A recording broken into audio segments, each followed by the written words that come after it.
নমস্কার, কেমন আছেন সবাই? আশা করি সবাই ভালো আছেন। সবাইকে জানাই মনিদিয়া ব্লগসের একটা নতুন পর্বে স্বাগত। তো কালকে পরশু অনেক রিচ খাওয়া দাওয়া হয়ে গেছে, আর শরীর এমনি আমার ভালো নেই। তো ভাবলাম আজকে টিফিনেও কিছু করব না। কালকে চিড়ের পোলা তো করেছিলাম, পরশু দিন এগরোল করেছিলাম। তো আজকে এই যে ভাতটা রয়েছে, জল দিয়ে রেখেছি, এই জল দিয়ে ধুয়ে ভালো করে রেখেছি। এই পান্তা ভাতটা খাওয়া হবে, এর সঙ্গে এই যে পেঁয়াজ দিয়ে ডিম দিয়ে ভুজিয়া করব। তো এই ভুজিয়া দিয়ে আজকে ডিমের দিয়ে এই পান্তা ভাতটা খাওয়া হবে। আর আজকের রান্নাও করব, সেটাও আপনাদের সঙ্গে শেয়ার করি। সেটা হচ্ছে আজকে পুরো ডিমই হবে। এই যে এই ডিমগুলো নিয়ে নিচ্ছি, ডিম দিয়ে আলু কুচি দিয়ে দেখুন পাতা কেটে নিয়ে এসেছি। এই যে কলা পাতা, ভালো পাতা পাওয়া এখন যাচ্ছে না, কেননা হাওয়াতে ওই পাতাগুলো সব ফেটে ফেটে যাচ্ছে। এই একটা মোড়ানো পাতা ছিল, কচি একদম, তাও নিয়ে এসেছি, কারণ নাহলে আর ভালো পাতা নেই। দুটো মাথার পাতা নেব বলে। তো ডিম আজকের পাতায় ভাজা করব আলু কুচিয়ে দিয়ে। আর দেখি কি করব সেটা এখনও ঠিক করিনি। তো ডিম এই দুটো আইটেম হবে, সেটা ঠিক করা আছে। তো যাই আগে ডিমের ভুজিয়াটা করে পান্তা ভাত সবাইকে দিয়ে দিই। তো সারাদিন সবাই সাথে থাকবেন, আর যারা এখন আমার বন্ধু হননি সাবস্ক্রাইব করে দিয়ে বন্ধু হবেন। তো যাই এগুলো সব করে নিই আগে। এই যে ডিম সেদ্ধ করে হাফ হাফ করে কেটে রেখেছি, তার জন্য এই যে আলু একদম ঝিরিঝিরি করে আলু কেটে নিয়েছি, পেঁয়াজ কুচিয়ে নিয়েছি, এদিকে লঙ্কা ভেজেছি, এখানেও নিয়েছি। এই যে লঙ্কা নুনটা মেখে নিচ্ছি। এই যে কুমড়ো সেদ্ধ করেছি, এটাকে এর মধ্যে দিয়ে মেখে নেব। আর ডিম, নুন, হলুদ, পেঁয়াজ এসব দিয়ে কলা পাতায় বসাবো। এই যে পাতাটাকে ধুয়ে নিয়ে নিয়েছি, আর এর মধ্যে এবার দিয়ে দেবো হচ্ছে হলুদ গুঁড়ো দিয়ে দিই আগে, আর দিয়ে দেবো নুন,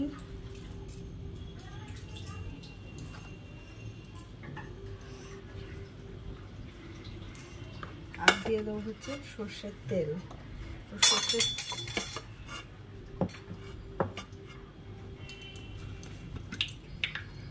সর্ষের তেল এর উপরেও দেবো, আর এই পাতাটার উপরেও আগে দিয়ে নেবো, নাহলে পরে উঠবে না। পাতার মধ্যে এটা একটু লাগিয়ে নিই তেলটাকে। এই পাতায় ডিম ভাজা, মাছ ভাজা এর আগে আমি অনেক ভিডিও তো দেখিয়েছি, তাও আজকে আর একবার দেখিয়ে দিচ্ছি। আর এর মধ্যে দিয়ে দেবো হচ্ছে, যদি কেউ চ্যানেলে নতুন হন তার জন্য আবার দেখিয়ে দিলাম, দিয়ে দিলাম লঙ্কার গুঁড়ো। এবার এর উপরে এগুলোকে, ডিমগুলোকে দিয়ে দেবো।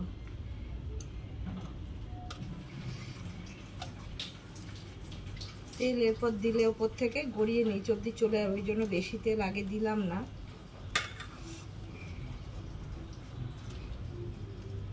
ডিমগুলোকে মাঝখানে দেবো, উপর দিয়ে আলুটা চাপা দিয়ে দেবো। তার কারণ হচ্ছে ডিমগুলো সেদ্ধ করা ডিম তাপ বেশি লাগলে উল্টো আরও ফেটে ছিটকে যায়। তো ওর জন্য নিচে দিলে, আলু দিয়ে চাপা থাকলে সেটা হবার সম্ভাবনা কম থাকে। তো দিয়ে দিলাম। এবার যেটা করব সেটাই আলুটাকে, আলু, পেঁয়াজ, নুন, লঙ্কা, হলুদ দিয়ে মেখে নেব। তো পাতাটাকে একটু আগে সাইডে সরিয়ে দিই। এবার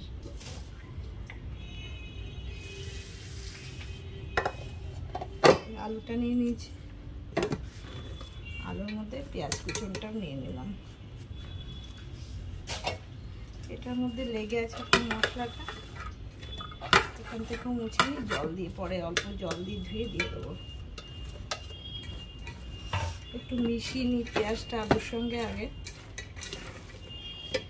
এবার এর মধ্যে দিয়ে দেবো হলুদ গুঁড়ো, লঙ্কার গুঁড়ো, নুন, আর একটু দিয়ে দিই, অনেকটা আলু আছে, ব্যাস আর কিছু দেবো না। আর দেবো সর্ষের তেল।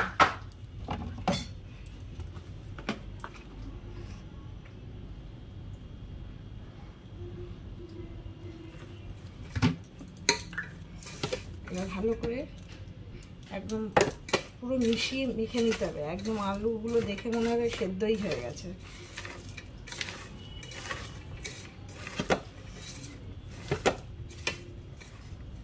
এতে তো বিশেষ কিছু মশলা লাগে না।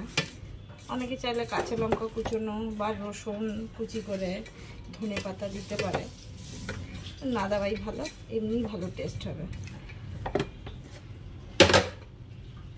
এবার আলুটাকে এই ডিমগুলোর ওপরে দিয়ে দেবো, চাপা দেওয়ার মতনই দেবো আর কি, পুরো ঢেকে দেবো, তাহলে ডিমগুলো তাপ লাগলেও আর ছিটকে যাবে না।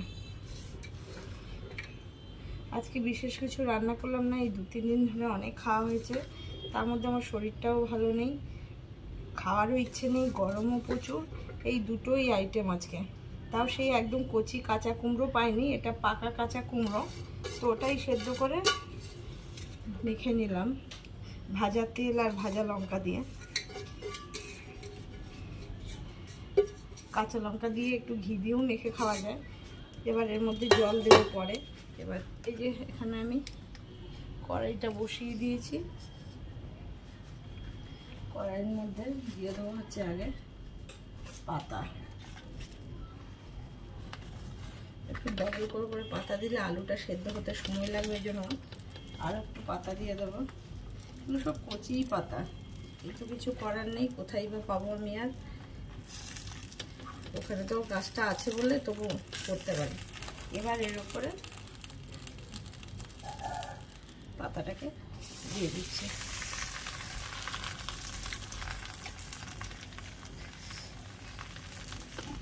এবার গ্যাসটাকে একটু বাড়িয়ে দেবো।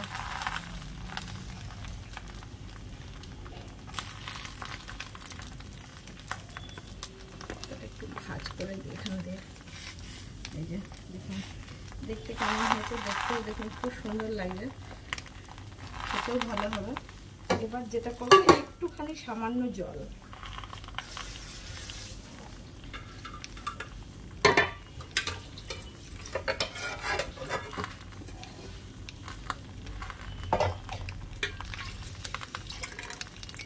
এই ওপর থেকে এই এতটুকু জল দিয়ে দেবো। আর একটা জিনিস দেবো, সেটা হচ্ছে একটু তেল দিয়ে দেবো ওপর থেকে।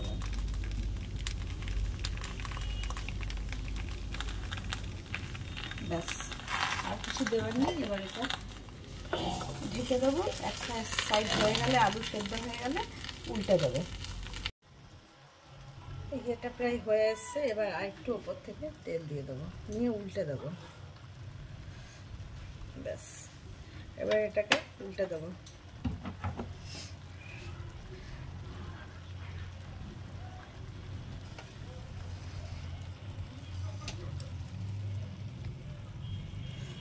আমার স্নান হয়ে গেছে, আমি স্নান করে চলে এসেছি, এটা বসিয়ে, কেন অনেকটা সময় লাগে।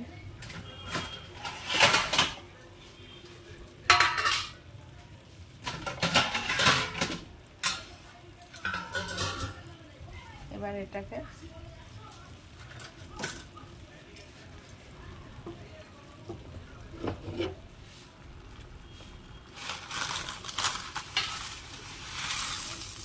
নামিয়ে দিলাম।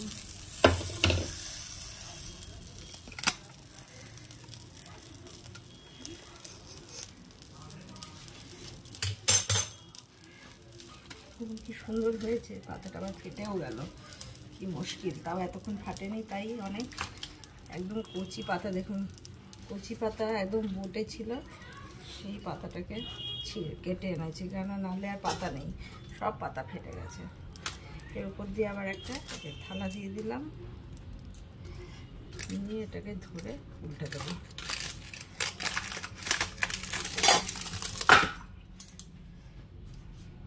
এই এটাকে উল্টে দিলাম,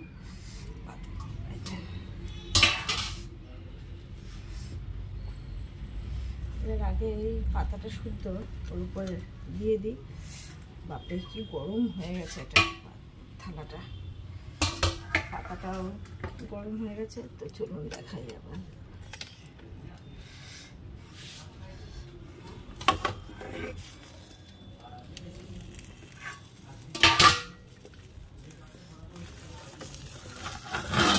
নামিয়ে দিলাম।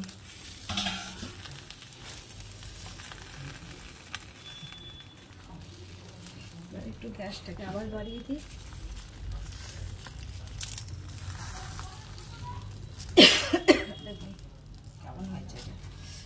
ঝোলটাও খুব সুন্দর হয়েছে।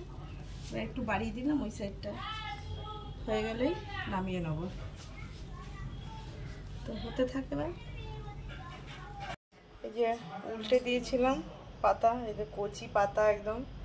যাই হোক কোনোভাবে তাও হয়ে গেছে, বন্ধও করে দিচ্ছি। এবার এটা নামিয়ে নেবো, সবাইকে এবার খেতে দিয়ে দেবো। বাবানকে আর দিয়াকে উপরে দিয়ে দেবো, ওরা উপরে বসেই খাবে। বাবান তো এখন উপরে বসেই খায়, আপনারা এর আগেও দেখেছেন। তো দেখুন দেখতে কেমন হয়েছে। এরকম মাছ করলেও ভাল লাগে।